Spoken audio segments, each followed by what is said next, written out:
欢迎回来，这里是薛定谔梦见猫。你是否也有感觉自己什么都做不好的沮丧时刻？事情总是反复折腾，处处碰壁，定下的目标总是难以达成，整个人变得越来越自卑，不断陷入我什么事都干不好的自我怀疑。首先，根据全世界心理咨询师的经验，很多人都有类似情况，即使看上去很成功的人，内心也会有自我怀疑。这么说来，你是不是感觉稍微放心了一点？早在1000多年前，就有古代学者总结出：人生不如意事常八九，可与人言523。人的一生不可能一直处在高潮，总有低谷期。在低谷期出现自卑和焦灼，在所难免。然而，就像英语俚语里所说的 "blessing in disguise"，有时看似糟糕的碰壁，或许暗示事情正在以另一种方式变好。生活中，我们总会听到一些所谓高级大格局的声音。比如，聪明人绝对不会为情绪所累，能做到不以物喜，不以己悲，才是智慧的表现。或是真正成熟的人一定不急不躁，会反省，会独处，会进取。这些话看似有道理，但也透露着几分毒鸡汤的味道。有些事看起来更高级，更值得，可他们却往往无法直接达成。毕竟古往今来，人来人往，能为圣贤者总是寥寥无几。连诗仙李白都曾在人生失意沮丧时写下古来圣贤皆寂寞，唯有饮者留其名。试想，你被迫替同事 A 背了工作上的黑锅，或是被 A 抢了业绩，觉得又委屈又愤怒，生活状态大打折扣。但是你知道事情已经发生，挽回也没有什么希望，于是希望自己能放下对 A 的敌意与愤怒，却怎么也做不到。每当你脑海里浮现出这个糟糕的经历，总觉得是对方欺骗利用了自己，你越想越痛恨，忍不住想发泄，但身边的人却都劝你没必要，木已成舟，再骂也没有意义。如果你真的很恨，那就努力让自己更优秀，这才是最好的报复。你仿佛也觉得大家说的有理，比起报复，提升自己才是更正确、更值得做的事。于是你试图把精力放在提升自我上，然而却依然心有种种不甘，冒出想反击的冲动。身边的好友多次把你拦下，告诉你人要往前看，吃亏吃不死人。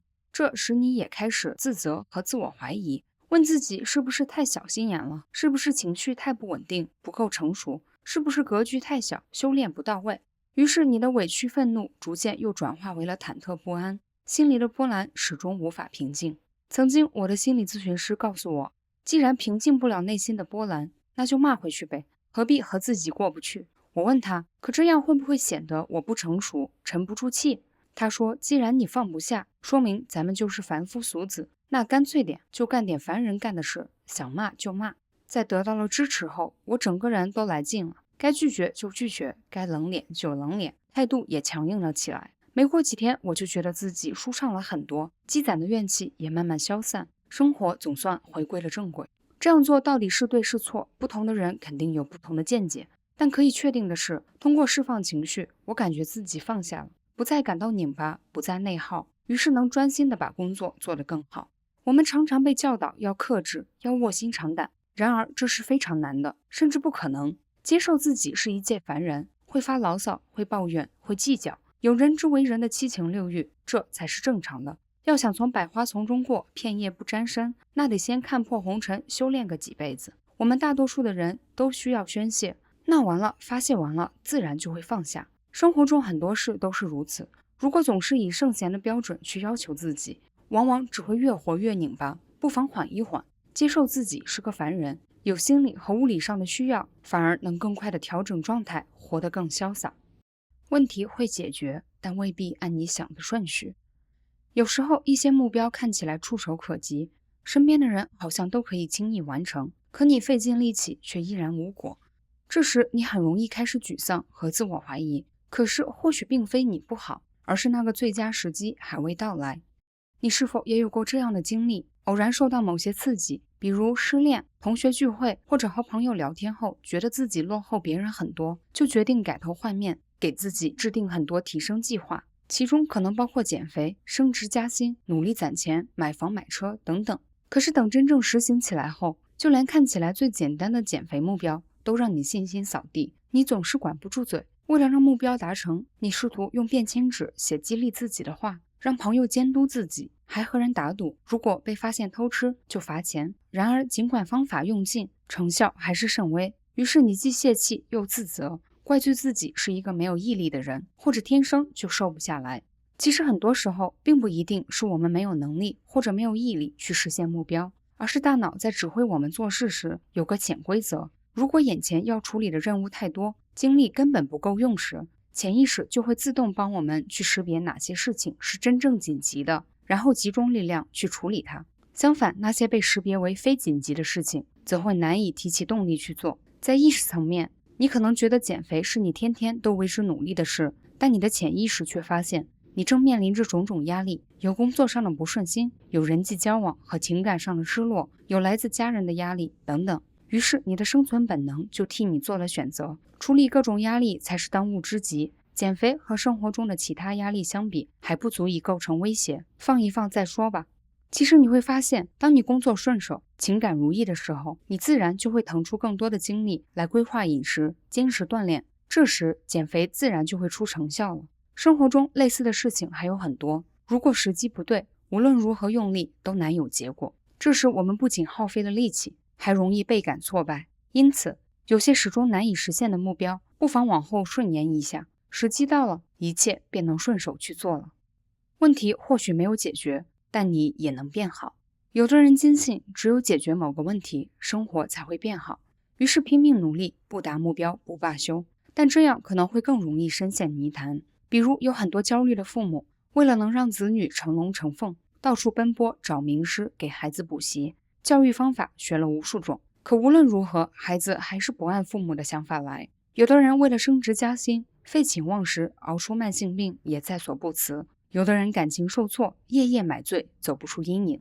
其实活得烦、活得累的人，常常会把目光盯在一切事上，比如工作、感情、孩子的学习、物质的攀比等等，并为此焦头烂额。在不知不觉中，就容易误认为这些事情就是生活的核心，只有把它处理好，生活才有意义。于是便会费尽心思，想办法去改变、去控制。然而人生无常，事与愿违才是常态。其实有时候一件事反反复复都做不成，未必是坏事，可能它是在提醒你，生活的重心并不仅眼前这一点。人生是一场奇妙的旅途，如果你能常怀敬畏、好奇和感恩，你会发现，即使求不得、不圆满，你也能有别样的精彩和机遇。一步到位是理想，兜兜转转才是人生。人的痛苦有两种，一种是遇到困难事件本身带来的痛苦，另一种则是无法接受愿望和现实的落差导致的痛苦，而不少时候，后者的痛苦程度会远大于前者。因此，一个人如何去面对事与愿违，很大程度上决定了他的生活幸福感。古今中外，太多名人或出生名门望族，或天赋异禀、踌躇满志，却也躲不过命运的无常。李白曾多次遭受权贵的排斥和误解，被迫流离失所。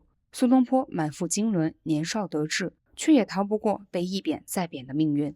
福特汽车创始人亨利·福特在成功创立福特汽车公司之前，曾5次破产。J.K. 罗琳在出版《哈利波特》系列小说之前，离异、穷困、极度抑郁，一边上学，一边独自抚养孩子，还一边写小说。美国历史上伟大的总统亚伯拉罕·林肯在当上总统之前，也创办过许多失败的企业，并在竞选时多次受挫。月有阴晴圆缺，人有悲欢离合。那些比我们厉害那么多的人，都有着那么多的不如意，咱们折腾一下，其实也很正常。诚然，努力去追求生活变得更好，本身并无问题，可也需要记得一点，不好也是一种常态，不必因为某段日子的事与愿违而过分焦虑和慌张。因为纽约时间比加州时间早3个小时，但加州时间并没有变慢。有的人22岁就毕业了，但等了5年才找到好的工作；有的人25岁就当上 CEO， 却在50岁去世；有的人50岁才成功，但能活到90岁。世界上的每个人本来就有自己的发展时区，其实每个人在自己的时区里有自己的步程，生命总在等待那个正确的行动时机。所以放轻松，你没有落后，你没有领先，在命运为你安排的时区里，一切都准时。乾坤未定前，你我皆是黑马。薛定谔梦见猫，好奇心连接你我。感谢您的关注和支持，我们下期再见。